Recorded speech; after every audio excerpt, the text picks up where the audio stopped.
10월 10일 수요 기도의 설교 말씀을 나누겠습니다. 본문은 마태복음 5장 13절에서 14절까지 말씀이고 제목은 신앙생활, 정체성, 세상의 성직자라는 말씀으로 하나님 말씀을 나누겠습니다. 우리가 예수 그리스도를 믿으면 구원을 얻고 하나님의 자녀가 되며 천국의 백성이 됩니다. 이것은 변함없는 진리임을 우리는 잘 알고 있습니다. 그런데 우리가 예수 그리스도를 믿고 하나님의 자녀가 되는 순간 우리는 주의 일을 하는 사람이 됩니다. 보통 주의 일하는 목사, 전도사, 선교사와 같은 사람이 되는 것이라고 생각을 했기 때문에 이런 사람들을 주의 종이라고 말을 했습니다. 그러다 보니 신학대학을 나와서 목사가 되고 전도사가 되는 것이 주의 종이고 또 이런 사람들이 하는 일이 주의 일이라고 생각을 했던 것입니다. 그러다 보니 교회 안에 이 성도들의 신앙생활에 문제가 생기기 시작한 것입니다. 많은 사람들에게 주의 일의 반대가 뭐냐고 물으면 세상 일이라고 합니다. 목사님들 중에서도 주의 일과 세상 일을 구분지어서 설명하신 분들이 많이 있습니다. 그런데 이것은 정답이 아니고 오답입니다. 왜냐하면 주의 일에 대한 오해에서 왔기 때문입니다. 하지만 성경은 세상 일과 주의 일이 다르지 않고 똑같다라고 말씀하고 있습니다. 그리스도인의 신앙 성장의 가장 큰 문제의 원인은 세상 일과 주의 일을 구분하는 것입니다. 주의 일이라고 생각하면 하나님을 의식하며 일하지만 세상 일이라고 생각하면 하나님을 의식하지 않고 기도하지 않고 내 뜻대로 내 마음이 가는 대로 행동하게 되는 것입니다. 우리가 쉽게 생각하는 집안일은 주의 일일까요? 세상 일일까요? 자녀를 키우는 일은 주의 일일까요? 세상 일일까요? 보통 이런 일들은 주의 일이라고 생각하지 않고 세상 일이라고 생각하기 때문에 내 마음대로 하고 내 마음대로 자녀를 키우며 양육하는 것입니다. 그래서 자녀들을 믿음으로 키우지 않는 것입니다. 예전에 한 조사에 의하면 감옥에 갇힌 사람들 중에 3분의 1이 기독교인이라고 합니다. 교회 안에서는 거룩한데 교회 문만 나오면 거룩은 온데간데 없어지는 것입니다.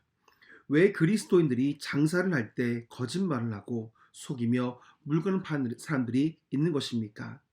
왜 그리스도인들이 건축할 때 부실공사를 하는 것입니까? 문제의 원인은 주의 일과 세상 일을 구분짓기 때문입니다. 성경을 보면 우리가 생각하는 세상의 일이 주의 일이라고 말씀하고 있습니다.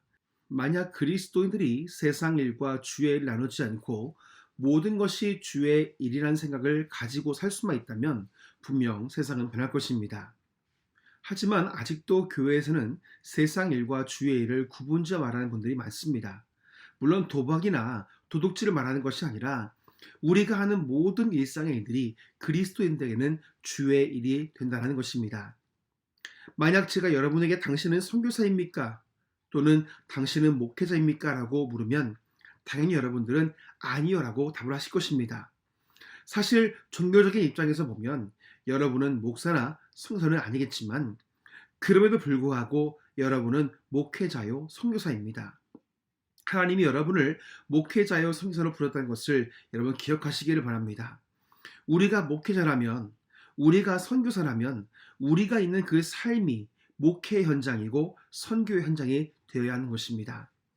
그래서 예수님은 제자들에게 예수님의 제자의 정체성에 대해서 마태복음 5장 13절과 14절에서 이렇게 가르치셨습니다. 너희는 세상의 소금이니 소금이 만일 그 맛을 잃으면 무엇으로 짜게 하리요?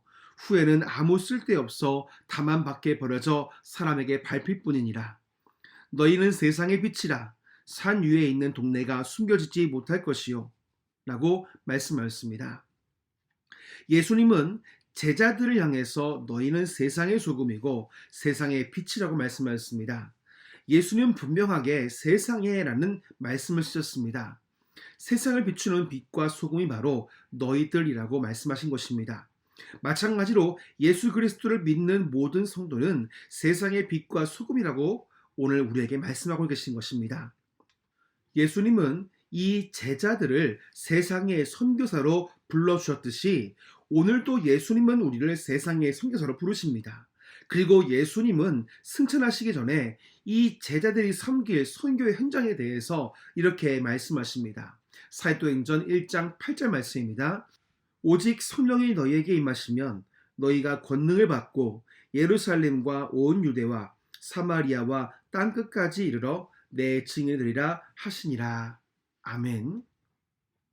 이 말씀을 보면 세상에 나가는 선교사가 되기 위해서는 성령을 받아야 한다라고 말씀합니다. 왜냐하면 세상에서 예수 그리스도의 증인으로 살도록 도우시는 분이 성령 하나님이시기 때문입니다. 그런데 예수님께서 이 제자들에게 말씀하신 첫 번째 선교의 현장이 어디입니까? 바로 예루살렘입니다. 예루살렘은 이 말씀을 듣고 있는 제자들이 있는 곳, 또한 그들이 살고 있는 곳이 바로 예루살렘이었습니다. 지금 우리에게 적용할 수 있다면 우리의 가정, 지금 일하고 있는 일터가 바로 우리에게 예루살렘인 것입니다. 일하는 분들은 일터가 선교 현장이고, 교사는 학교가 선교 현장이고, 건축가는 건축 현장이 선교 현장이고, 바리스타는 카페가 선교 현장입니다. 또한 음식을 만드시는 분들은 이 식당이 선교 현장인 것입니다. 이렇게 성경은 우리가 세상이라고 말하는 곳이 선교의 현장이라고 말씀하고 있는 것입니다. 그래서 하나님의 말씀을 바르게 인식한 과거의 우리 믿음의 선배들은 모두가 다 이 선교사 의식을 가지고 살았습니다. 그래서 바울은 세상 일이 주의 일이기 때문에 모든 일을 주께 하듯 하라고 말씀하고 있는데, 에베소서 5장 22절과 6장 7절, 또한 골로새서 3장 22절은 이렇게 말씀하고 있습니다. 아내들이여 자기 남편에게 복종하기를 주께 하듯 하라. 기쁜 마음으로 섬기기를 주께 하듯 하고 사람들에게 하듯 하지 말라. 무슨 일을 하든지 마음을 다하여 주께 하듯 하고 사람에게 하듯 하지 말라. 아멘. 이 말씀을 보시면 주께 하듯 하라라는 말이 반복되고 있음을 볼 수 있는데, 그 하는 일이 또 이 말씀이 하는 말씀이 무슨 말입니까? 바로 가정의 일, 사람에 대하는 일, 또 내가 하는 모든 일이 다 주께 하듯 하라는 명령의 말씀이 있음을 우리가 볼 수 있는 것입니다. 즉 무슨 일이든지 다 주의 일이기 때문에 주께 하듯 하라는 말씀인 것입니다. 결국 모든 일은 주님의 일이기 때문에 우리는 주의 일을 하는 세상으로 파송한 성직자며 선교사인 것입니다. 그래서 이 주의 일을 감당하는 사람에 대해서 디도서 2장 4절과 5절은 이렇게 말씀하고 있습니다. 그들로 젊은 여자들을 교훈하되 그 남편과 자녀를 사랑하며 신중하며 순전하며 집안일을 하며 선하며 자기 남편에게 복종하게 하라. 이는 하나님의 말씀이 비방을 받지 않게 하려 함이라. 아멘. 이 말씀을 보면 이 집안일이라고 단어를 볼 수가 있는데, 여기서 이 집안일에 해당하는 이 일이란 말을 헬라어로 엘곤이라고 하는데, 이 엘곤이라는 단어의 뜻은 무엇입니까? 바로 주의 일이라는 그런 뜻입니다. 즉 젊은 여성들이 집에서 하는 모든 일이 세상 일이 아니라 주의 일이다라는 말씀인 것입니다. 또한 요한복음 4장 34절 말씀 보면 예수님께서 이렇게 말씀하십니다. 예수께서 이르시되 나의 양식은 나를 보내신 이의 뜻을 행하며 그의 일을 온전히 이루는 이것이니라 라고 말씀합니다. 여기서도 그의 일, 여기 나오는 그 일 역시도 엘곤이라는 단어가 쓰였습니다. 결국 교회 일도 엘곤이고 집안일도 엘곤이고 직장에서 하는 일도 엘곤이라는 말씀인 것입니다. 다시 말해 모든 일이 다 주님의 일, 곧 엘곤이라는 그런 말인 것입니다. 그래서 우리는 교회에서도 성직자가 되어야 하고, 가정에서도 성직자가 되어야 하고, 직장에서도 성직자가 되어야 됩니다. 그래서 바로 우리가 예수님이 말씀하신 세상의 빛과 소금이 되는 사람이 될 수 있다는 것입니다. 그러므로 기억하십시오. 우리가 하는 모든 일이 주의 일이기 때문에 우리는 모든 일을 주께 하듯 해야 합니다. 왜냐하면 우리는 세상으로 파송된 주님의 종들이기 때문입니다. 그러므로 우리는 주의 일과 세상 일을 구분짓지 말아야 합니다. 성도 여러분, 이제 내일도 여러분은 가정과 직장과 일터로 나아가실 것입니다. 나를 이곳에 보내신 하나님의 뜻을 기억하면서 모든 일을 주님을 위해 하는 성직자의 마음으로 살아내는 우리 모두가 되기를 간절히 축복합니다.